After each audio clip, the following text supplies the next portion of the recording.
네, 현재 국제관계를 보면 자국 중심주의가 판치고 있습니다. 각자 자기 먹고 살기 바쁜 거겠죠. 정치인들이 독선과 아집은 세계를 더욱 예측 불가능한 상황으로 몰아가고 있습니다. 이때 튀어나온 게 미중 무역 전쟁입니다. 이로 인해 미래에 대한 불확실성이 훨씬 더 높아지고 있습니다. 무역 전쟁은 결국 본격적인 환율 전쟁과 심각한 패권 전쟁으로 치달을 수밖에 없습니다. 이제는 경제와 정치 그리고 경제랑 국제 관계를 항상 함께 바라봐야 돼요. 이런 불확실한 상황 속에 우리는 어떤 투자를 해나가야 될까요?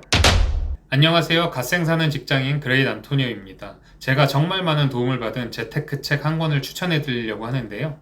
바로 홍익희님의 돈의 인문학이라는 책입니다. 홍익희님의 자본주의 발전사라는 강의를 듣고 이 책을 알게 됐어요.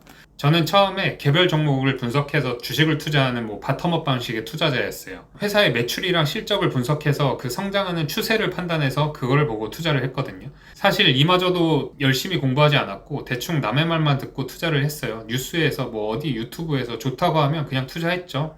그래서 그 투자자라고 하기도 좀 부끄럽네요. 그러다가 피터 나바로의 브라질에 비가 내리면 스타벅스 주식을 사라, 이 책을 읽게 됐거든요. 이 책은 제목에서부터 느껴지듯이 매크로 투자에 대한 이야기를 하고 있습니다.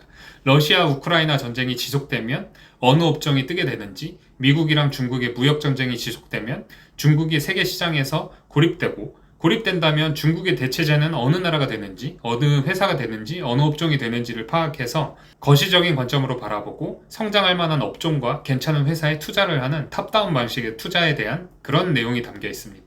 저는 피터 나바로의 책을 읽고 거시경제와 경제의 원리에 대해 관심을 갖게 되었고, 그래서 이 돈의 인문학이라는 책을 찾아서 읽게 되었습니다. 그런 말 들어보신 적 있죠? 부동산 매수 심리가 꺾였다. 뉴스에서 이런 말들이 많이 나와요. 지금 많이 나오고 있죠. 주식도 마찬가지고요. 코로나 시기에 미친 듯이 상승했던 부동산 시장을 보면 군중 심리가 작용했던 것을 알 수가 있습니다.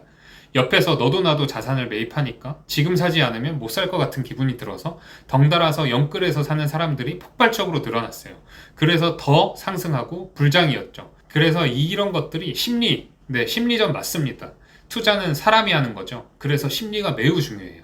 사람이 하는 것이기 때문에 인문학적 관점도 반드시 필요합니다. 그래서 투자할 때 항상 따라오는 게 심리학과 인문학입니다.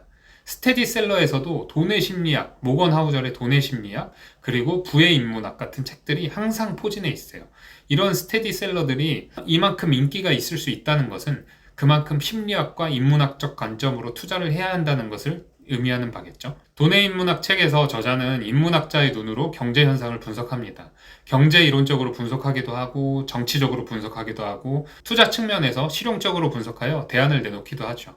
이 돈의 인문학이라는 책은 미국이 추진하고 있는 경기 부양책의 결과를 전망하고 역사적으로 장기 불황 이후에 주목받았던 투자처를 분석하면서 금이랑 은과 가치의 전망, 그리고 새로운 화폐의 등장, 비트코인 이런 가상화폐의 등장을 예측하고 있습니다. 돈의 인문학은 그 불확실성으로 인해서 단기 예측만 난무하고 있는 지금 경제서들 많잖아요. 이런 것들 속에서 유일하게 근본 원인을 차분히 추적하고 이성적이면서 지적인 대안을 주고 있어요. 이 책을 통해서 지금 일어나고 있는 경제 현상의 역사적인 배경이나 이런 것들에 대해서 좀 더 자세히 알 수 있고, 앞으로 진행되는 각국의 정책이나 투자 기조를 어떻게 바라봐야 되는지 기준을 딱 세울 수가 있습니다. 돈의 인문학이라는 책은 경제가 돌아가는 원리에 대해서 아주 쉽고 직관적으로 설명하고 있습니다. 사실 저희 같은 일반인에게 필요한 것은 원론적인 경제에 대한 이야기가 아니라 실질적으로 돈이 도는 원리입니다. 근데 돈의 인문학은 그런 내용을 담고 있어요. 그래서 저나 여러분 같은 개인 투자자가 어떻게 현명하게 투자 전략을 세울 수 있는지 이런 방법에 대해서 구체적으로 논하고 있거든요. 그래서 참 많은 도움을 받을 수 있는 책이라고 생각해요. 앞으로 여러분들이나 제가 주식 투자, 부동산 투자를 해나가는데 정말 많은 도움이 될 거라고 생각해요. 꼭 읽어보세요. 돈의 인문학. 네, 오늘도 영상 끝까지 시청해주셔서 감사합니다. 안녕.